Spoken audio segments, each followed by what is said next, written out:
Lockdown के बाद देश में अनलॉक 1 की शुरुआत। खुल गए मंदिर, मॉल और रेस्तरां। सरकार की गाइडलाइंस का पालन करना होगा जरूरी। कई राज्यों में अभी भी पाबंदियां। देश में बढ़ रहा है कोरोना का दायरा। संक्रमितों की संख्या 2.5 लाख के ऊपर। बुखार और गले में खराश के बाद दिल्ली के सीएम अरविंद केजरीवाल का होगा कोरोना टेस्ट। महाराष्ट्र ने मरीजों की संख्या में चीन को पीछे छोड़ा। मनरेगा को और महत्व दे मोदी सरकार। कांग्रेस अध्यक्ष सोनिया गांधी की केंद्र सरकार को नसीहत। ये राजनीति का वक्त नहीं, इस कानून ने गरीबों को काम और आर्थिक ताकत दी है, इसलिए जरूरी है मिलकर काम करें। जम्मू कश्मीर के शोपियां में मुठभेड़ के दौरान 4 आतंकी ढेर। सुरक्षा बलों ने 24 घंटे में मार गिराए 9 आतंकवादी। इस साल अब तक 93 आतंकियों का सफाया।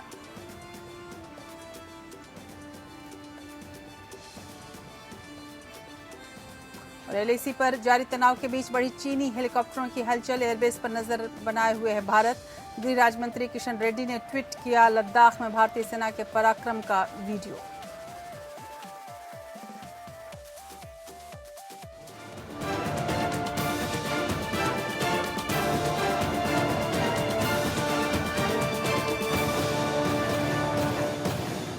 नमस्कार, बहुत स्वागत है आपका देश की बात में। मैं हूँ राजश्री आपके साथ और आज मैं आपको बताऊंगी कैसे अनलॉक 1 के पहले चरण की शुरुआत हुई है। लॉकडाउन के बाद अनलॉक हुए भारत के करीब 70 दिनों तक लॉकडाउन रहने के बाद देश अनलॉक हुआ है, तो उसकी तस्वीर क्या है ये हम आपको दिखाएंगे।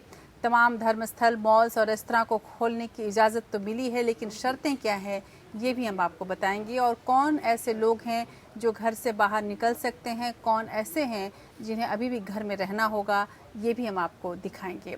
इन तमाम खबरों के बीच आर्थिक गतिविधियों की जो शुरुआत हुई है उसको भी जांचने और मापने की कोशिश करेंगे कि इन तमाम गतिविधियों से अर्थव्यवस्था पर कितना फ़र्क पड़ेगा और क्या अर्थव्यवस्था को थोड़ी तेज़ी देखने को मिलेगी। लेकिन यदि ये तेज़ी आती है तो इसके लिए बहुत ज़रूरी होता है कि श्रमिक इसमें बहुत बड़ा सहयोग करते हैं, लेकिन श्रमिक तमाम गांवों में हैं। ऐसे में जिस उम्मीद के साथ अनलॉक 1 किया गया है, क्या उसमें सफलता मिलेगी? इन तमाम खबरों के बीच और उम्मीदों के बीच एक सच ऐसा है जो मुंह बाए खड़ा है, और वो सच है कि धीरे धीरे कर कोरोना के मरीज हमारे देश में बढ़ते जा रहे हैं। यदि हम कोरोना वायरस के संक्रमण की बात करें तो ये पूरी तेज़ी पर है। जैसा कि कल भी एम्स की तरफ से कहा गया था कि अभी पीक बाकी है, यानी कि अभी जो महातेज़ी है वो आने बाकी है। ऐसे में संक्रमितों की संख्या कितना बढ़ सकती है यह अंदाज़ा लगाना भी मुश्किल है, लेकिन इस वक्त ये लगातार इजाफा हो रहा है। महाराष्ट्र और दिल्ली में तो हालत सबसे ज़्यादा ख़राब दिख रही है। दिल्ली में तो खुद सीएम केजरीवाल की तबीयत ख़राब होने के बाद वो आइसोलेट हो गए हैं। हम आपको ये भी खबर दिखाएंगे कि केजरीवाल की तबीयत कैसी है, क्या हुआ है उनको।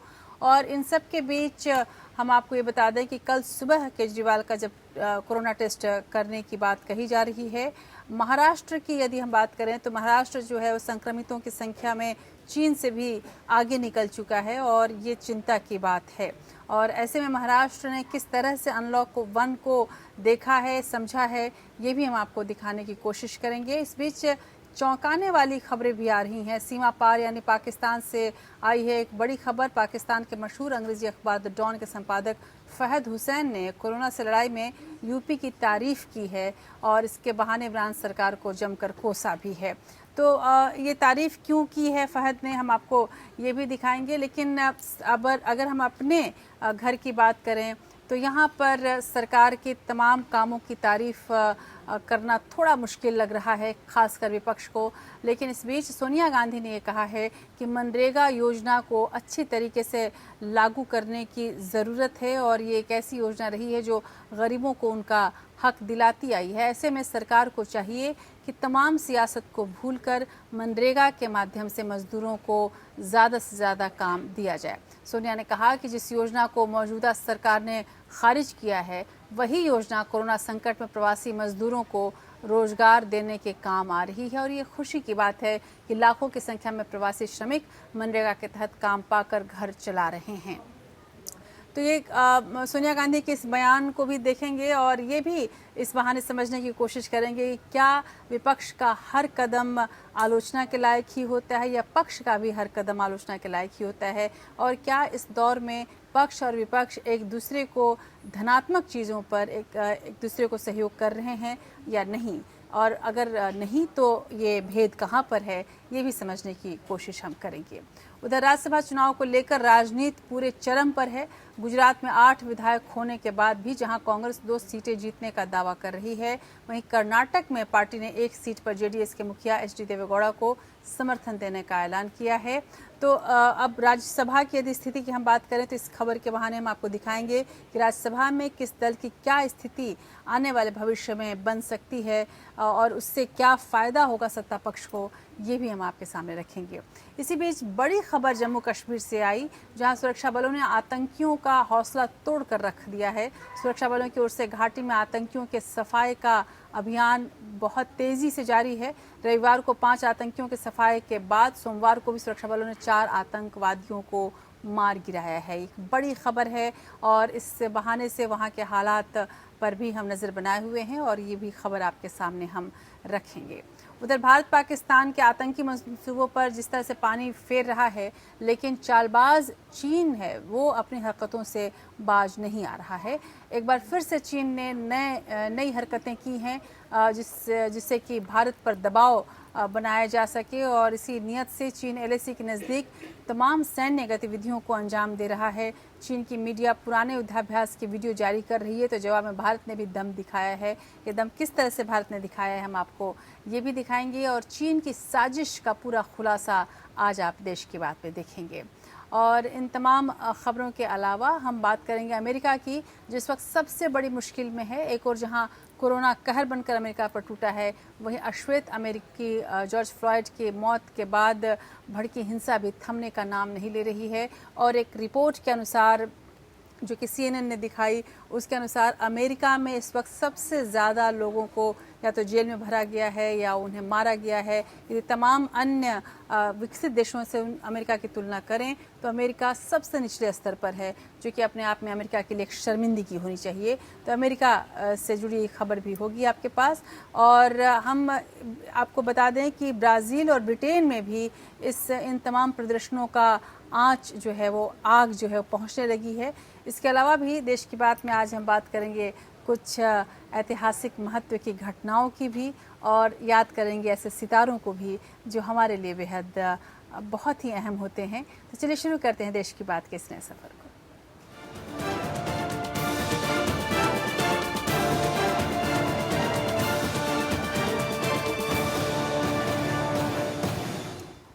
केंद्र सरकार ने पहले ही इस बात का ऐलान कर दिया था कि 8 जून से अनलॉक 1 शुरू होगा। इसके तहत देश में अनलॉक 1 की शुरुआत हो भी गई। कंटेनमेंट जोन को छोड़कर देश भर में धार्मिक स्थल, मॉल्स और रेस्तरां को करीब 70 दिन के बाद खोल दिया गया है। ये 25 मार्च के पहले लॉकडाउन के समय से बंद थे। अनलॉक 1.0 के तहत गृह मंत्रालय के आदेशों के अनुरूप देश के तमाम धर्मस्थलों को खोला गया है। सोशल डिस्टेंसिंग का पालन करते हुए लोग दर्शन और पूजन कर सकते हैं। लोग कोरोना के जल्द खत्म होने की प्रार्थना करना शुरू कर चुके हैं। हालांकि कई राज्यों में जहां अभी भी प्रमुख मंदिरों को बंद रखा गया है, तो वहीं कई राज्यों में अभी भी धर्मस्थलों को खोलने की इजाज़त नहीं मिली है। इसके अलावा कई राज्य ऐसे भी हैं जहां मॉल अभी नहीं खुलेंगे। कंटेनमेंट जोन में भी पाबंदी पहले की तरह जारी रहेगी। कहां पर क्या खुला है, कहां पर क्या बंद है और किस तरह की गाइडलाइंस है, कौन ऐसा है जो घर से बाहर निकल सकता है, कौन ऐसा है जो घर से बाहर नहीं निकल सकता है, पूरी रिपोर्ट देखिए इस खास खबर में।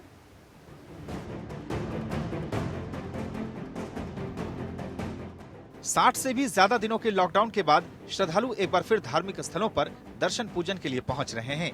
तमाम धार्मिक स्थल खुल गए हैं, लेकिन ये छूट सख्त नियमों के तहत है। इसके लिए सरकार ने स्पष्ट गाइडलाइन जारी की है। श्रद्धालुओं के लिए पट आज से खुल रहे हैं और उसमें विशेष ध्यान रखा जाएगा। जैसा कि आपने देखा, जो मार्किंग की गई है, भक्तों को हम जो उनसे निवेदन कर रहे हैं कि वो दूरी बनाकर रहें। हमने सैनिटेशन की पूरा इंतजाम किया हुआ, पूरे मंदिर को सैनिटाइज किया हुआ है और कोई भी आदमी अंदर आएगा तो सैनिटाइजेशन करके आएगा। भक्तों की सुविधा के लिए सैनिटाइजेशन की सारी व्यवस्थाएं मंदिर प्रशासन ने किया है। उत्तर प्रदेश में कंटेनमेंट जोन को छोड़कर धार्मिक स्थल खुल गए हैं। उज्जैन का महाकाल मंदिर भी श्रद्धालुओं के लिए खोल दिया गया है। हरिद्वार में भक्त हर की पैड़ी में स्नान कर सकेंगे। राजधानी दिल्ली में ज्यादातर धार्मिक स्थल खुल गए हैं। बहुत अच्छा लग रहा है। हमारी इतनी आस्था है यहाँ पर, इतनी आस्था हम बचपन से यहाँ थे। महामाई ने अपने पट खोले और महामाई से गुहार लगाने के लिए आए हैं कि महामाई इस महामारी से सभी संसार वासियों को निवारण करे। इस महामाई इतने टाइम से, काफ़ी समय से, क्योंकि मंदिर बंद था तो हम लोग बाहर से ही मंदिर भगवान के दर्शन कर लेते थे, लेकिन यहाँ पे अच्छी व्यवस्था भी की गई है। सोशल डिस्टेंसिंग और सैनिटाइजर का भी प्रयोग है। और 3 महीने से हम लोग दर्शन ही नहीं कर पाए हैं, तो मतलब बता ही नहीं पाएंगे। बस ये कहना, खुशी के मारे आंसू निकल रहे हैं बस।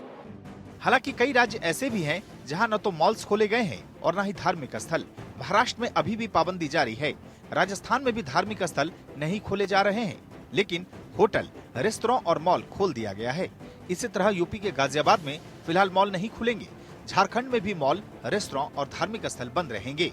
मध्य प्रदेश की राजधानी भोपाल में धार्मिक स्थल बंद रहेंगे, लेकिन मॉल और रेस्तरां को खोलने की इजाजत दी गई है। जम्मू कश्मीर में धार्मिक स्थल फिलहाल नहीं खोले जाएंगे, वहीं रेस्तरां होम डिलीवरी कर सकेंगे। वैष्णो देवी मंदिर में भी अभी यात्रा शुरू नहीं हो रही है। Bureau report. उधर करीब 70 दिनों के बाद देश के कई हिस्सों में शॉपिंग मॉल्स खुल गए। शॉपिंग मॉल्स को स्वास्थ्य मंत्रालय की ओर से जारी दिशा निर्देशों के अनुसार काम करना होगा। मॉल्स में आने वालों को मास्क लगाना अनिवार्य होगा। साथ ही शॉपिंग मॉल्स में आने जाने वाले प्रत्येक व्यक्ति के शरीर के तापमान की जांच की जाएगी। मॉल को बार बार सैनिटाइज किया जाएगा। फूड कोर्ट और रेस्तरां को खोल दिया गया है, लेकिन कोई भी वहां बैठकर खा नहीं सकता। देखिए, मैं बिग बाज़ार का रेगुलर शॉपर हूँ। बिग बाज़ार बंद होने की वजह से मेरे को नुकसान भी हो रहा था। उनका मेरा प्रॉफिट कार्ड भी बना हुआ है, जिसमें मैंने एडवांस 10,000 रुपये दिए थे। तो अब मेरे को खुशी तो है कि खुला है। बहुत सारी ज़रूरत की चीज़ें, तो कुछ चीज़ें तो आजकल का जो लाइफ स्टाइल है वो मॉल में ही मिलती है। उधर धर्मस्थल, शॉपिंग मॉल्स, होटल्स और रेस्टोरेंट खुले तो हैं, लेकिन हर जगह सरकार द्वारा बनाई गई गाइडलाइंस का कड़ाई से पालन करना अब ज़रूरी हो गया है।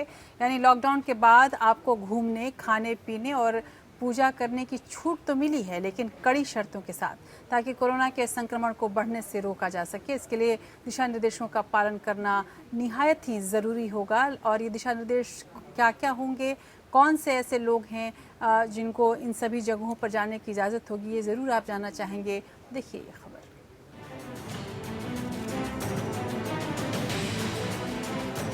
शॉपिंग मॉल्स के लिए गाइडलाइंस। शॉपिंग मॉल में दुकानदारों को भीड़ जुटने से रोकना होगा, ताकि शारीरिक दूरी के नियमों का पालन सुनिश्चित हो सके। सरकार ने कहा कि एलिवेटरों पर भी लोगों की सीमित संख्या तय करनी होगी। मॉल्स के अंदर दुकानें तो खुलेंगी, लेकिन गेमिंग, आर्केड्स और बच्चों के खेलने की जगह और सिनेमा हॉल बंद रहेंगे। एयर कंडीशनिंग 24 से 30 डिग्री और ह्यूमिडिटी 40 से 70% रखने का निर्देश जारी किया गया है। रेस्टोरेंट के लिए नियम तय। रेस्टोरेंट परिसर, पार्किंग और आसपास के इलाकों में शारीरिक दूरी का ध्यान रखना जरूरी होगा। ग्राहकों की संख्या अधिक होने पर उन्हें वेटिंग एरिया में बैठाया जाएगा। पार्किंग के बाद कार की स्टीयरिंग, गेट के हैंडल को सैनिटाइज करना होगा। रेस्टोरेंट परिसर में सोशल डिस्टेंसिंग बनाए रखने के लिए फ्लोर पर मार्किंग करनी पड़ेगी। लोगों के बैठने की ऐसी व्यवस्था होनी चाहिए जिससे कि सोशल डिस्टेंसिंग का पालन हो सके। रेस्टोरेंट में बैठकर खाने के बजाय टेक अवे पर जोर देने की बात गाइडलाइंस में कही गई है। धर्मस्थलों के लिए दिशा निर्देश। केंद्र सरकार के निर्देशों के मुताबिक सभी धर्मस्थल प्रवेश द्वार पर अनिवार्य रूप से हैंड सैनिटाइजर और थर्मल स्क्रीनिंग सुनिश्चित करेंगे। इसके अलावा वहां सिर्फ बिना लक्षणों वाले मास्क लगाए श्रद्धालु को ही प्रवेश की अनुमति दी जाएगी। श्रद्धालुओं को साबुन से हाथ पैर धोकर परिसर में जाने के लिए कहा गया है। किसी को भी प्रतिमाओं और धार्मिक पुस्तकों को छूने की अनुमति नहीं होगी। ऑडियो वीडियो के माध्यम से जागरूकता फैलाई जाएगी। गाइडलाइंस में कहा गया है कि गर्भवती महिलाएं, 65 साल से ऊपर के लोग और ऐसे लोग जिन्हें पहले से गंभीर बीमारियां हो, वो काम पर जाने से बचें। वर्क प्लेस पर शारीरिक दूरी, सफाई, सैनिटाइजेशन की बात भी गाइडलाइंस में कही गई है। दफ्तरों के एंट्री गेट पर सैनिटाइजर डिस्पेंसर का होना जरूरी है। यहीं पर थर्मल स्क्रीनिंग भी की जाएगी। Bureau report. तो एक और देश अनलॉक हो रहा है, लेकिन वहीं दूसरी तरफ तमाम कोशिशें बेकार साबित हो रही हैं। कोरोना संक्रमण भी रफ्तार पकड़ता जा रहा है और आलम यह है कि हर दिन नए केस पुराना रिकॉर्ड तोड़ रहे हैं। भारत भी तेजी से कोरोना संक्रमित देशों की लिस्ट में ऊपर की ओर चढ़ता जा रहा है। अब अमेरिका, रूस, ब्राजील और ब्रिटेन ही भारत से आगे रह गए हैं। ऐसे में मामले की गंभीरता को समझा जा सकता है। देश में कुल मरीजों का आंकड़ा 2,56,611 पहुंच गया है। 24 घंटों की यदि हम बात करें तो देश में कोरोना के 9,983 नए केस सामने आए। महाराष्ट्र, दिल्ली, गुजरात, तमिलनाडु और मध्य प्रदेश जैसे बड़े राज्यों की हालत तो सबसे खराब दिख रही है। महाराष्ट्र कोरोना संक्रमितों की संख्या में जहां चीन से भी आगे निकल गया है, वहीं दिल्ली में हालात इतने गंभीर बनते जा रहे हैं कि दिल्ली सरकार के अस्पतालों में बाहर के लोगों के लिए नो एंट्री का बोर्ड लग गया है।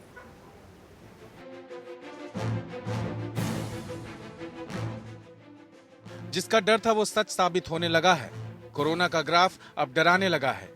संक्रमण का खौफ इस कदर मन में घर करता जा रहा है कि आम लोग तो दूर, सरकारें भी बैकफुट पर जाती नजर आ रही हैं। कई राज्यों में संक्रमण इस तरह से फैला है कि सारे के सारे इंतजाम धरे के धरे रह गए हैं।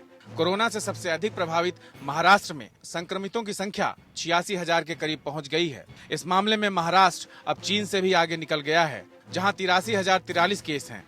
देश की आर्थिक राजधानी मुंबई में कुल मरीजों की संख्या 48,774 हो गई है, जबकि मृतकों का आंकड़ा बढ़कर 1,638 तक पहुंच गया है।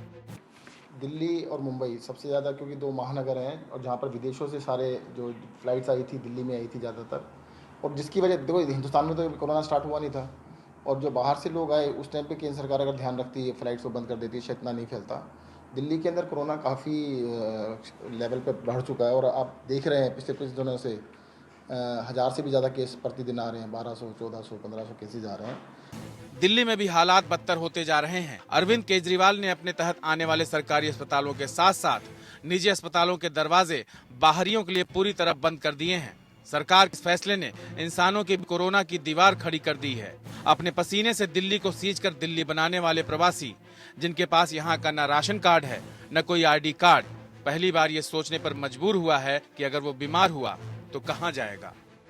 कोरोना काल में कई राज्यों की सीमाएं देश की सरहदों जैसी हो गई हैं। संक्रमण फैलने के डर से हरियाणा और यूपी की दिल्ली से सटी अपनी सीमाओं को सील करना इसकी मिसाल है। कर्नाटक ने भी पड़ोसी राज्यों के साथ अपने बॉर्डर सील कर लिए हैं।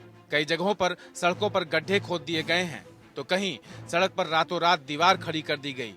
अब अनलॉक के दौर के साथ ज्यादातर राज्यों की सीमाएं खुल तो गई हैं, लेकिन अब भी आने जाने वालों को शक की निगाह से देखा जा रहा है। Bureau report. लेकिन कुछ देश ऐसे भी हैं जहां पर कोरोना से विजय पा लिया गया है। न्यूजीलैंड एक ऐसा ही देश है जहां पर 7 हफ्तों तक लगातार लॉकडाउन रखा। 4 सूत्रीय कार्यक्रम सरकार का रहा और ऐसे 45 दिशा निर्देश रहे जिनको पालन करना वहां के नागरिकों के लिए ज़रूरी रखा गया और इसके साथ ही न्यूजीलैंड की ज़मीन से कोरोना भाग गया। उधर कोरोना वायरस से जूझ रही दिल्ली के लिए एक और चिंताजनक खबर आई है। मुख्यमंत्री अरविंद केजरीवाल की तबीयत खराब हो गई है। उन्हें रविवार से हल्का बुखार और गले में खराश था। कोरोना वायरस के रिस्क को देखते हुए मंगलवार को उनका टेस्ट कराया जाएगा। उनकी तबीयत को देखते हुए उनकी सारी बैठकें भी रद्द कर दी गई हैं। एहतियातन उन्होंने खुद को होम आइसोलेशन में रख लिया है। हालांकि वो घर से कामकाज देख रहे हैं। दिल्ली के मुख्यमंत्री भाई अरविंद केजरीवाल जी की तबीयत कुछ खराब चल रही है और उनको बुखार भी है, गले में दर्द भी है। इसके कारण से उन्होंने अपने घर में ही खुद को आइसोलेट कर लिया है, अलग रखा है। कल दोपहर से ही बैठकें जो है वो कैंसिल हो गई हैं। 9 तारीख को कल उनका टेस्ट होगा, उसके बाद जांच रिपोर्ट जो आएगी उसके आधार पर पता चले। अरविंद केजरीवाल जी का थोड़ा सा कुछ सिम्टम ऐसे आए हैं कि शायद वो क्वारंटाइन होने की प्रोसेस में हैं। मैंने हनुमान जी से प्रार्थना किया कि अरविंद केजरीवाल जी को उनको भी स्वस्थ रखें और वो स्वस्थ रहें और दिल्ली को स्वस्थ रखने में अपनी जो भूमिका है उसका निर्वाह करें।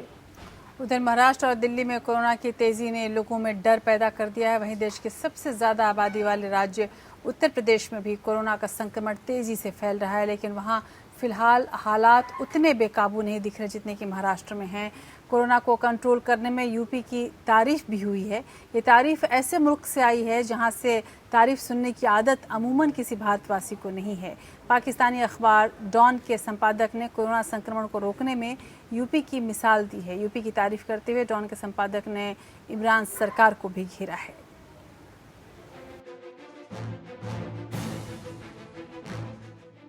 पाकिस्तान के चर्चित अंग्रेजी अखबार द डॉन के संपादक फहद हुसैन ने कोरोना महामारी के दौरान यूपी के सीएम योगी की ओर से उठाए गए कदमों की तारीफ की। उन्होंने ट्विटर पर यूपी के योगी आदित्यनाथ और पाकिस्तान की इमरान खान सरकार के कार्यों की तुलना की, जिसमें सीएम योगी के कामकाज को इमरान सरकार से बेहतर बताया है। फहद हुसैन ने एक ग्राफ को ट्वीट करते हुए लिखा है कि सावधानी से इस ग्राफ को देखें। पाकिस्तान का प्रति किलोमीटर जनसंख्या घनत्व यूपी से कम और जीडीपी प्रति कैपिटल अधिक है, लेकिन यूपी में लॉकडाउन का कड़ाई से पालन कराया, जबकि पाकिस्तान ऐसा नहीं कर सका। नतीजा मृत्यु दर में अंतर सबके सामने है। उन्होंने बताया कि पाकिस्तान की आबादी जहां 20 करोड़ 80 लाख है, तो वहीं उत्तर प्रदेश की आबादी 22 करोड़ 50 लाख है, लेकिन पाकिस्तान के मुकाबले उत्तर प्रदेश में मौतों की दर काफी कम है। द डॉन के संपादक फहद हुसैन ने महाराष्ट्र की तुलना भी की। साथ ही लिखा है कि यूपी में मृत्यु दर जहां पाकिस्तान से कम है, तो वहीं महाराष्ट्र में ज्यादा, जबकि यहां युवा आबादी और जीडीपी प्रति कैपिटल अधिक है। लिहाजा हमें ये जानना चाहिए कि उत्तर प्रदेश ने क्या सही फैसले किए और महाराष्ट्र ने क्या गलतियां की। यूपी और पाकिस्तान की आबादी लगभग बराबर है, लेकिन कोरोना के ग्राफ में काफी अंतर है। उत्तर प्रदेश की आबादी 23.15 करोड़ है और यहाँ सिर्फ 0.0045% ही संक्रमित हैं, जबकि पाकिस्तान में 98,943 लोग इस महामारी की जद में आ चुके हैं। पाकिस्तान में 2000 से अधिक मौतें हो चुकी हैं, तो वहीं यूपी में 270 से ज्यादा लोगों की मौत हुई है। Bureau report. उधर कांग्रेस अध्यक्ष सोनिया गांधी ने एक बार फिर से केंद्र सरकार पर हमला बोला है। इस बार सोनिया ने मोदी सरकार द्वारा गरीबों की मदद के लिए इस्तेमाल की जा रही योजना मनरेगा का सहारा लिया है। कांग्रेस अध्यक्ष ने कहा कि यूपीए सरकार की योजना मनरेगा मोदी सरकार में भी अपनी अहमियत साबित करने में कामयाब रही है। इसे बीजेपी बनाम कांग्रेस का मुद्दा नहीं बनाया जाना चाहिए। एक अंग्रेजी अखबार में लिखे गए ओपिनियन पीस में सोनिया गांधी ने कहा कि मोदी सरकार ने यूपीए सरकार की योजना को अपनाया। कोरोना वायरस की वजह से लगाए गए लॉकडाउन में गरीबों की मदद और उन तक योजनाओं का लाभ पहुंचाने के लिए पीएम मोदी ने मनरेगा के तहत राहत की घोषणा की थी और पीएम मोदी को ये याद रखना चाहिए कि ये मनरेगा यूपीए सरकार की ही देन है और आज गरीबों के काम आ रही है। ये वही मनरेगा है जिसको लेकर पीएम मोदी कहा करते थे कि ये करोड़ों का घोटाला है। कोरोना संकट से जूझ रहे देश की स्थिति पर चिंता जाहिर करते हुए कांग्रेस की अंतरिम अध्यक्ष सोनिया गांधी ने केंद्र सरकार से मांग की है कि लोगों की मदद के लिए मनरेगा स्कीम का पूरा इस्तेमाल किया जाए। सोनिया ने कहा कि ये बीजेपी बनाम कांग्रेस की बात नहीं है, लिहाजा राजनीति को पीछे रखकर मनरेगा जैसी ताकतवर योजना का उपयोग सरकार को लोगों की मदद के लिए करनी चाहिए। महात्मा गांधी राष्ट्रीय ग्रामीण रोजगार गारंटी योजना यानी मनरेगा को एक क्रांतिकारी और तर्कसंगत व्यवस्था बताते हुए सोनिया ने कहा कि ये एक ऐसा सिस्टम है जिसने गरीब से गरीब व्यक्ति को भूख और अभाव से बचने में सक्षम बनाया। ये इसलिए भी तर्कसंगत है क्योंकि मनरेगा उन लोगों के हाथों में सीधे पैसा डालता है जिन्हें इसकी सबसे ज्यादा जरूरत होती है। मनरेगा की आवश्यकता को बताते हुए सोनिया गांधी ने कहा कि मौजूदा वक्त में जब देश कोरोना जैसी बीमारी से जूझ रहा है, ऐसे में संकट की घड़ी में भूखमरी और बर्बादी को रोकने के लिए ये योजना बेहद अहम है। कांग्रेस अध्यक्ष ने आगे कहा कि मनरेगा के रूप में सरकार के पास एक शक्तिशाली सिस्टम है, लिहाजा देशवासियों के लिए उसका इस्तेमाल किया जाना चाहिए। जब से कोरोना वायरस का संकट पैदा हुआ है, कांग्रेस की तरफ से लगातार मजदूरों गरीबों को सीधे पैसा देकर मदद पहुंचाने की मांग की जा रही है। इस कड़ी में अब सोनिया गांधी ने यूपीए सरकार के दौरान शुरू की गई मनरेगा योजना का इस्तेमाल कर गरीब मजदूर की मदद करने की मांग की है। Bureau report. उधर मनरेगा स्कीम को लेकर बीजेपी अक्सर कांग्रेस पर हमला करती रही है। खुद प्रधानमंत्री नरेंद्र मोदी इसका मजाक उड़ा चुके हैं उन्होंने मनरेगा को कांग्रेस की नाकामियों का स्मारक बताया था। हालांकि आज जब देश कोरोना से जूझ रहा है, लाखों की संख्या में प्रवासी श्रमिक अपने घर लौट आए हैं, ऐसे में वे योजनाएं ही काम आ रही हैं। प्रवासी मजदूरों को इस योजना से जोड़ा जा रहा है और उन्हें काम मिल रहा है। आपको लोगों को गड्ढे खोदने के लिए भेजना पड़ा, ये आपकी विफलताओं का स्मारक है और मैं गाजे बाजे के साथ इस स्मारक का ढोल पीटता रहूंगा। गरीबी और बेरोजगारी को लेकर कांग्रेस पर तंज कसते हुए कभी संसद में प्रधानमंत्री नरेंद्र मोदी ने कहा था कि उनकी सरकार मनरेगा को कभी बंद नहीं करेगी, क्योंकि मनरेगा कांग्रेस की विफलताओं का जीता जागता स्मारक है। आजादी के 60 साल बाद भी लोग गड्ढे खोदने को मजबूर हैं। हालांकि अब यही मनरेगा कोरोना संकट काल में मोदी सरकार का सबसे बड़ा सहारा बनकर उभरी है। लॉकडाउन के कारण महाराष्ट्र, दिल्ली और गुजरात जैसे राज्यों से पलायन कर लाखों की संख्या में गांव की तरफ लौटे प्रवासी मजदूरों के लिए अब संकट की घड़ी में मनरेगा मददगार बन गई है। आंकड़ों के मुताबिक इस वक्त 11 करोड़ से अधिक मजदूरों को मनरेगा से ही गांव में रोजी रोटी मिल रही है। उत्तर प्रदेश, बिहार सहित सभी राज्यों में तेजी से मनरेगा के कार्यों का संचालन शुरू हुआ है। यूपी में इन दिनों हर दिन 30 लाख लोगों को मनरेगा से रोजगार मिल रहा है, जिससे उत्साहित योगी सरकार ने हर दिन मनरेगा से 50 लाख रोजगार पैदा करने की दिशा में काम शुरू किया है। लाखों प्रवासियों के शहरों से घरों की ओर पलायन करने के कारण गांव में रोजगार देने की चुनौती केंद्र सरकार के सामने खड़ी है। इस चुनौती से निपटने के लिए वित्त मंत्री निर्मला सीतारमण ने बीते दिनों मनरेगा के तहत 40,000 करोड़ रुपए का अतिरिक्त आवंटन किया था। इससे पहले 2020-21 में बजट की घोषणा करते समय मनरेगा के लिए मोदी सरकार ने 61,500 करोड़ रुपए का आवंटन किया था। अब 40,000 करोड़ के अतिरिक्त आवंटन से वित्तीय वर्ष 2020-21 में मनरेगा से और अधिक रोजगार दिया जा सकेगा। इसमें प्रवासी मजदूरों को भी जोड़ा जाएगा। मनरेगा को लेकर कांग्रेस का उत्साह इसलिए भी अधिक है क्योंकि यूपीए के शासनकाल में ही इसकी शुरुआत हुई थी और अब यही व्यवस्था कोरोना काल में शासन सत्ता के लिए मददगार साबित हो रही है, वो भी तब जब खुद प्रधानमंत्री नरेंद्र मोदी इसका मखौल उड़ा चुके हैं। एक सच ये भी है कि लाख कोशिशों के बाद भी केंद्र सरकार रोजगार पैदा करने के ज्यादा अवसर नहीं बना पाई है। यही वजह है कि मोदी सरकार में भी परिवार का पेट पालने के लिए गरीब मजदूर गड्ढा खोदने पर मजबूर है। Bureau report. सरकारी आंकड़ों के मुताबिक मई में मनरेगा के तहत काम देने की बात की जाए तो छत्तीसगढ़ का प्रदर्शन सबसे अच्छा रहा है। उसके बाद मध्य प्रदेश, उत्तर प्रदेश, ओडिशा और पश्चिम बंगाल का नंबर आता है। सबसे खराब प्रदर्शन वाले राज्यों की बात करें तो तेलंगाना, हिमाचल प्रदेश और अरुणाचल प्रदेश में मई में एक भी रोजगार नहीं दिया गया। उत्तराखंड, तमिलनाडु, राजस्थान, पंजाब, हरियाणा ऐसे राज्य हैं जिनमें रोजगार मिलने की शुरुआत हो चुकी है, लेकिन इसकी दर अभी कम है, जिस पर विचार करने की जरूरत है। उधर बिहार की बात करते हैं। बिहार के बाद केंद्रीय गृह मंत्री अमित शाह ने ओडिशा में वीडियो कॉन्फ्रेंसिंग के जरिए जन संवाद रैली को संबोधित किया है। इस मौके पर अमित शाह ने कहा कि कोरोना संक्रमण रोकने के लिए 2 गज की दूरी तो हो सकती है, लेकिन बीजेपी और जनता के बीच 2 गज की दूरी नहीं हो सकती। अमित शाह ने कहा कि बीजेपी की राजनीति सिर्फ सत्ता हासिल करने के लिए नहीं बल्कि लोगों में विश्वास पैदा करने के लिए है और इसीलिए पार्टी ने जन संवाद की शुरुआत की है। हम जनता की समस्या को जानने की कोशिश करते हैं और उनके मुद्दों को हल करके उसके नतीजे जनता के सामने पेश करते रहते हैं। अमित शाह ने बिना नाम लिए राहुल गांधी पर एक बार फिर से निशाना साधा। कोरोना, लॉकडाउन और प्रवासी मजदूरों के मुद्दों पर राहुल के बयानों को शाह ने सियासी करार दिया। ऐसे लोग सिर्फ अमेरिका और स्वीडन में बात करके कोरोना खत्म होने पर चर्चा करते हैं। देश की लड़ाई में इनका योगदान शून्य है। वक्रदृष्टा लोग हैं, जो विपक्ष के लोग हैं, वो जब सवाल उठाते हैं मैं उनको पूछना चाहता हूं, भैया हमारी तो कहीं चूक भी हुई होगी, मगर निष्ठा हमारी बरोबर थी। हमारी गलती हो ही होगी, हम कहीं कम पड़ गए होंगे, कुछ नहीं कर पाए होंगे, मगर आपने क्या किया? कोई स्वीडन में बात करता है अंग्रेजी में देश के कोरोना से लड़ाई लड़ने के लिए, कोई अमेरिका में बात करता है। आपने क्या किया? इसका हिसाब तो देश की जनता को दो जरा। आप हमें सवाल पूछते हैं। कितनी आपत्ति आई? इंटरव्यू के अलावा कांग्रेस पार्टी ने कुछ नहीं किया था। ये भारतीय जनता पार्टी की नरेंद्र मोदी सरकार है जिसने 1,70,00,000 रुपया लोगों को पहुंचाने का काम किया है। जब जब चुनाव आते हैं नेताओं के सुर बदलते हैं और कैसे कैसे आरोप लगते हैं। अब ये तमाशा खूब दिखने वाला है।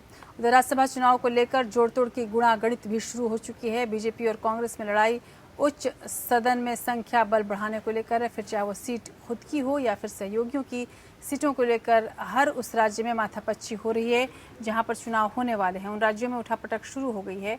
गुजरात में कांग्रेस को बड़े झटके लगे हैं, 8 विधायक इस्तीफा दे चुके हैं और फिर भी कांग्रेस को 4 में से 2 सीटों पर जीत का यकीन है। वहीं कर्नाटक में बीजेपी को पटखनी देने के लिए कांग्रेस ने जेडीएस मुखिया एचडी देवेगौड़ा को समर्थन देने का ऐलान किया है। कांग्रेस के समर्थन से जेडीएस 1 सीट जीत सकती है और नहीं तो बीजेपी का पलड़ा भारी हो जाएगा। बीजेपी को हराने के लिए ही कांग्रेस जेडीएस के साथ खड़ी हुई है। राज्यसभा की 24 सीटों के लिए 19 जून को चुनाव कराए जाएंगे। अप्रैल में 17 राज्यों से राज्यसभा के 55 सीटें खाली हुई हैं। इसके लिए चुनाव आयोग ने फरवरी में चुनाव की तारीखों का ऐलान किया था। गुजरात कांग्रेस को अपने विधायकों से इस्तीफे के रूप में एक के बाद एक झटके मिल रहे हैं, लेकिन फिर भी इस पार्टी के हौसले पस्त नहीं हुए हैं। कांग्रेस का दावा है कि राज्यसभा चुनाव में उसकी 2 सीटें आएंगी और इसके लिए उसे सिर्फ 1 वोट की दरकार है। हालांकि ये कैसे संभव होगा, इसके बारे में पार्टी ने कुछ भी नहीं बताया। इसलिए कांग्रेस की ओर से 2017 के राज्यसभा चुनाव में अहमद पटेल मामले का उदाहरण दिया गया। विधानसभा चुनाव में कांग्रेस को 70 सीटें मिली थी, लेकिन अब विधायकों की संख्या घटकर 65 रह गई है। मार्च से अब तक 8 विधायक भी इस्तीफा दे चुके हैं। इसके बाद राज्यसभा चुनाव होने तक कांग्रेस ने अपने बाकी विधायकों को अंबाजी, वडोदरा और राजकोट भेज दिया है। गुजरात विधानसभा में अब कुल 172 सदस्य हैं और 10 सीटें खाली हैं। बीजेपी के पास सदन में 103 विधायक हैं। राज्यसभा की 4 सीटों के लिए बीजेपी के 3 और कांग्रेस के 2 उम्मीदवारों ने पर्चा भरा है। पहले के गणित के लिहाज से बीजेपी सिर्फ 2 सीटें ही जीत सकती थी। कांग्रेस विधायकों के इस्तीफे के बाद आधी सीट पर भी बीजेपी का पलड़ा भारी होता दिख रहा है। गुजरात राज्यसभा की 1 सीट जीतने के लिए एक उम्मीदवार को सिंगल ट्रांसफरेबल वोट यानी एसटीवी के तहत 37 वोट की दरकार है। उधर पूर्व प्रधानमंत्री और जेडीएस सुप्रीमो एचडी देवेगौड़ा ने पार्टी विधायकों, कांग्रेस अध्यक्ष सोनिया गांधी और अन्य नेताओं के अनुरोध पर राज्यसभा चुनाव लड़ने का फैसला किया है। मंगलवार को वो अपना नामांकन दाखिल करेंगे। संख्या बल के आधार पर कांग्रेस कर्नाटक से अपने एक उम्मीदवार को आसानी से उच्च सदन में भेज सकती है।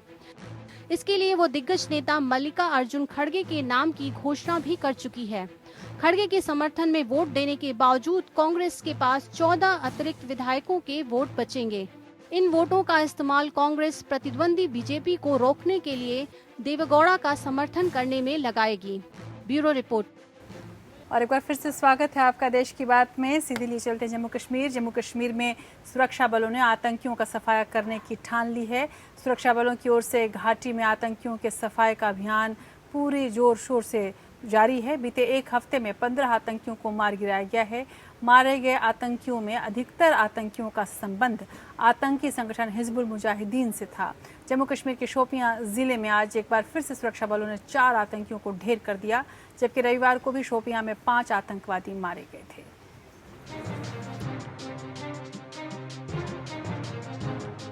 जम्मू कश्मीर के शोपियां में पिंजोरा इलाके में सुरक्षा बलों ने मुठभेड़ में 4 आतंकियों को मार गिराया। दहशतगर्द के छिपे होने की सूचना पर सुरक्षा बलों ने तलाशी अभियान शुरू किया था। आतंकियों ने सुरक्षा बलों पर गोलियां चलानी शुरू कर दी। जवाब में सुरक्षा बलों को भी फायरिंग करनी पड़ी। मारे गए 4 आतंकी हिजबुल मुजाहिदीन के थे। ए कैटेगरी के ये आतंकवादी 2018 से घाटी में सक्रिय थे। इनमें से एक आतंकी उमर धोबी बटगुंड कापरेन में पुलिस जवानों पर फायरिंग की उस घटना में शामिल था जिसमें 3 जवान शहीद हो गए थे। अभी कल और आज के 2 दिन के ऑपरेशंस के दौरान हिजबुल मुजाहिदीन के 9 आतंकी मारे जा चुके हैं, जिनमें 3 टॉप कमांडर लेवल के लोग हैं और जिनके नाम पे गुनाहों का चिट्ठा बहुत लंबा है। मैं जो समझता हूं कि उस खित्ते में, खासतौर पे साउथ कश्मीर में जहां पर जो ऑपरेशंस हुए हैं, लोगों को काफी हद तक राहत मिलेगी। इससे पहले रविवार को भी सुरक्षा बलों ने शोपियां के ही रेबन गांव में 5 आतंकवादियों को ढेर कर दिया था। इस एनकाउंटर में पुलवामा और कुलगाम का हिजबुल कमांडर फारूक अहमद भट्ट उर्फ नाली भी मारा गया था। वो A++ आतंकवादियों की लिस्ट में शामिल था। आज शोपियां में सिक्योरिटी फोर्सेज ने 4 आतंकवादियों को ढेर कर दिया। पिछले 48 घंटे में उसी डिस्ट्रिक्ट में हमने 9 आतंकवादियों को मार गिराया। ये साफ तौर पर दर्शाता है कि जम्मू कश्मीर में रीढ़ की हड्डी जो है टेररिज्म की, उसको तोड़ दिया है हिंदुस्तान की सिक्योरिटी फोर्सेस ने। लोकल सपोर्ट कम हो गया है, उनकी लीडरशिप को ख़त्म कर दिया है। हमारे SOPs इतने इम्प्रूव हो गए हैं कि हमारे ऊपर कोई नुकसान नहीं हुआ, और रेडिकलाइजेशन जो है वो काफ़ी कम हो गई है। पिछले 8 दिनों में जम्मू कश्मीर में 6 मुठभेड़ में कुल 18 आतंकवादी मारे गए हैं, जबकि पिछले महीने 4 एनकाउंटर में 6 आतंकी मारे गए थे। सुरक्षा बलों की सख्ती के कारण घाटी में आतंकवादियों को पनाह नहीं मिल रही है और वो अपना बेस दक्षिण कश्मीर से शिफ्ट कर रहे हैं, लेकिन सुरक्षा बलों की सक्रियता के कारण उनके मंसूबे सफल नहीं हो पा रहे हैं। Bureau report.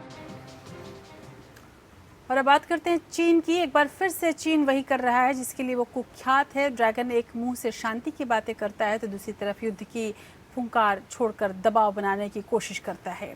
लद्दाख में भारतीय सेना से तनातनी के बीच चीन की पीपल लिबरेशन आर्मी ने एक बड़े युद्धाभ्यास का दावा किया है।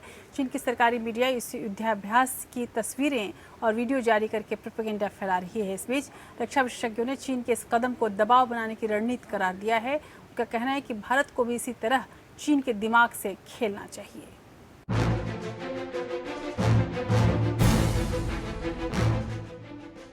दोस्ती का हाथ बढ़ाकर दगा देना चीन की पुरानी आदत है। भारत के साथ पूर्वी लद्दाख में तनाव के बीच चीन का सरकारी मीडिया भारत पर दबाव बनाने की कोशिश कर रहा है। ग्लोबल टाइम्स ने हजारों चीनी सैनिकों के युद्धाभ्यास का वीडियो शेयर किया। इसके जरिए चीन का मीडिया ये दिखाने की कोशिश कर रहा है कि सीमा पर चीन किसी भी समय अपने सैनिक और हथियार इकट्ठा कर सकता है। ये मामला तब सामने आया है जब भारत और चीन के बीच विवाद सुलझाने के लिए बातचीत का दौर लगातार जारी है। इस पूरे प्रकरण पर रक्षा विशेषज्ञों का कहना है कि चीन की पुरानी आदत है, वो दबाव बनाकर सामने वाले को डराने और दबाने की कोशिश करता है। अब वक्त आ गया है कि भारत को भी उसके दिमाग से खेलना चाहिए। चाइना का भी स्टैंड ऑफ है। बहुत हमारे राउंड्स हो चुके हैं चर्चा के, डिप्लोमेटिक लेवल टॉक्स हुए हैं, मिलिट्री लेवल टॉक्स हुए हैं, लेकिन कुछ इन टॉक्स में से कुछ निष्कर्ष नहीं निकला है। फर्म किया है चाइना के विरुद्ध, तो देखा गया है कि चाइना ये थोड़ा सा नरम पड़ता है और चाइना पीसफुल टॉक्स करने के लिए आगे बढ़ता है। चीन की सरकारी मीडिया ग्लोबल टाइम्स ने यह दावा किया है कि पीपुल्स लिबरेशन आर्मी यानी PLA ने चीन के उत्तर पश्चिम में ऊंचाई वाले क्षेत्रों में बड़े पैमाने पर युद्धाभ्यास किया है। इसमें हजारों पैराट्रूपर्स और बख्तरबंद गाड़ियां शामिल थे। ग्लोबल टाइम्स की रिपोर्ट में यह बताया गया है कि जरूरत पड़ने पर चीन अपनी सीमा सुरक्षा को कितनी जल्दी मजबूत कर सकता है। हालांकि इस बार चीन खुद दबाव में है। एक तो भारत ने उसकी किसी भी शर्त को मानने से इनकार कर दिया है, वहीं कोरोना के कारण ड्रैगन पर वैश्विक दबाव भी है। America, France, Britain, Germany, Japan और ऑस्ट्रेलिया जैसे बड़े बड़े मुल्क उसके खिलाफ खड़े हैं। मौजूदा गतिरोध के शुरू होने की वजह पैंगोंग सो झील के आसपास फिंगर क्षेत्र में भारत द्वारा एक महत्वपूर्ण सड़क निर्माण का चीन द्वारा विरोध है। इसके अलावा गलवान घाटी में एक और सड़क के निर्माण पर चीन ने आपत्ति जताई है। पैंगोंग सो में फिंगर क्षेत्र में सड़क को भारतीय जवानों के गश्त करने के लिहाज से बेहद अहम माना जा रहा है। भारत ने पहले ही तय कर लिया है कि चीनी विरोध की वजह से वो पूर्वी लद्दाख में अपनी किसी सीमावर्ती आधारभूत परियोजना को नहीं रोकेगा। Bureau report. लद्दाख में सीमा पर चीन से जारी तनाव के बीच भारतीय सेना पूरी तरह से सतर्क और तैयार है। चीन ने सीमा पर अपने सैनिकों की तैयारी का पुराना वीडियो जारी किया है। इस बीच केंद्रीय गृह राज्य मंत्री जी किशन रेड्डी ने लद्दाख में सीमा की सजगता से रक्षा कर रहे भारतीय सेना का एक वीडियो जारी किया है। ध्रुव वॉरियर्स नाम के इस वीडियो में भारत की पूरी तैयारी दिखाई दे रही है। इस वीडियो में जल, थल और नभ तीनों सेनाओं की तैयारियां दिख रही हैं। केंद्रीय गृह राज्य मंत्री किशन रेड्डी ने अपने ट्विटर हैंडल से ये वीडियो जारी किया है। इस वीडियो में सेना के आसमान से लेकर जमीन तक की तैयारियां और प्रशिक्षण को दिखाया गया है। यहाँ तक कि रात में भी भारतीय सेना किस सजगता से इस दुर्गम इलाके में अपना परचम फहराती है, ये भी इस वीडियो में है। वीडियो में भारतीय सेना के लद्दाख में टैंक से लेकर पैदल सेना की तैयारी को स्पष्ट तौर पर दिखाया गया है। उधर आकाश में कलाबाजी करते सुखोई विमान और ड्रोन भी वीडियो में दिख रहे हैं। माना जा रहा है कि ये वीडियो चीन को एक जवाब है। उधर अमेरिका की यदि हम बात करें तो अमेरिका जल रहा है और परेशान है। अश्वेत अमेरिकी नागरिक जॉर्ज फ्लॉयड की मौत के बाद अमेरिका में शुरू हुआ विरोध प्रदर्शनों का दौर थमने का नाम नहीं ले रहा। फ्लॉयड की मौत पर पूरा अमेरिका विरोध प्रदर्शनों की आग में झुलस रहा है। इसी बीच इसकी आंच ब्रिटेन और ब्राजील तक पहुंच चुकी है। ब्रिटेन में सेंट्रल लंदन में लोगों ने अश्वेतों के समर्थन में प्रदर्शन किया और पार्लियामेंट स्क्वायर पर लगी विंस्टन चर्चिल की मूर्ति को नुकसान पहुंचाने की कोशिश की। प्रदर्शनकारियों ने इस पर लिख दिया कि चर्चिल नस्ल भेदी थे। विरोध करने वालों ने चर्चिल विरोधी नारे भी लगाए। ब्रिटेन के प्रधानमंत्री बोरिस जॉनसन ने इस प्रदर्शन के तरीके पर सवाल उठाए हैं।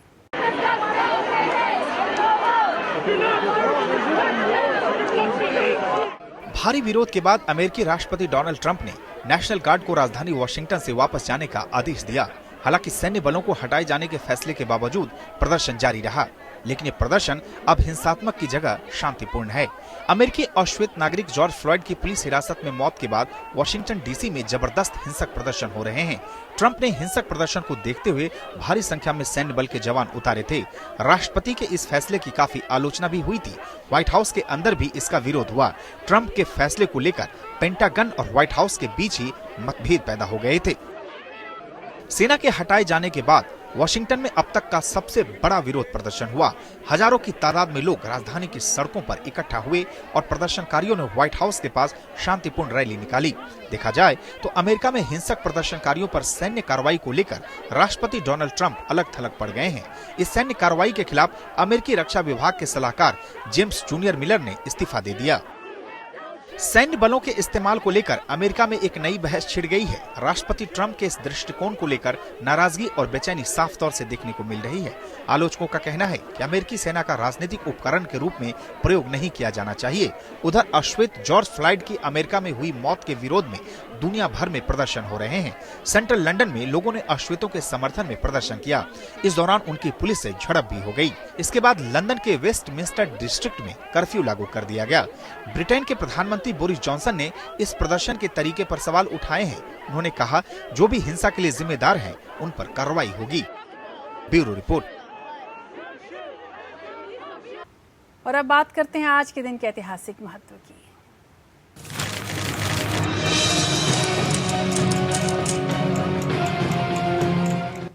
8 जून बेहद अहम दिन। साल 1658 में आज ही के दिन मुगल शासक औरंगजेब ने आगरा के किले पर कब्जा किया था और अपने पिता शाहजहां को कैद कर लिया था। औरंगजेब ने शाहजहां को उनके जीवन के आखिरी 7.5 सालों में आगरा के किले में कैद रखा था। और 8 जून 2004 को भारत के साथ दुनिया के कई देशों में शुक्र के पारगमन की दुर्लभ खगोलीय घटना दिखी। इस सदी में इस तरह की अंतिम घटना थी। इस घटना में सूर्य की सतह पर गहरा काला धब्बा दिखा। पृथ्वी से केवल 2 ग्रह बुध और शुक्र को सूर्य के पास से गुजरते देखा जा सकता है। 1609 में दूरबीन के आविष्कार के बाद से अब तक शुक्र के 7 पारगमन हो चुके हैं। और मशहूर नाटककार, निर्देशक, कवि और अदाकार हबीब तनवीर साल 2009 में आज ही के दिन यानी कि 8 जून को दुनिया के रंगमंच से विदा हुए थे। उनके मशहूर नाटकों में आगरा बाजार और चरणदास चोर शामिल हैं। शतरंज के मोहरे, लाला शोहरत राय, मिट्टी की गाड़ी, पोंगा पंडित और जहरीली हवा उनके मशहूर नाटकों में शुमार हैं।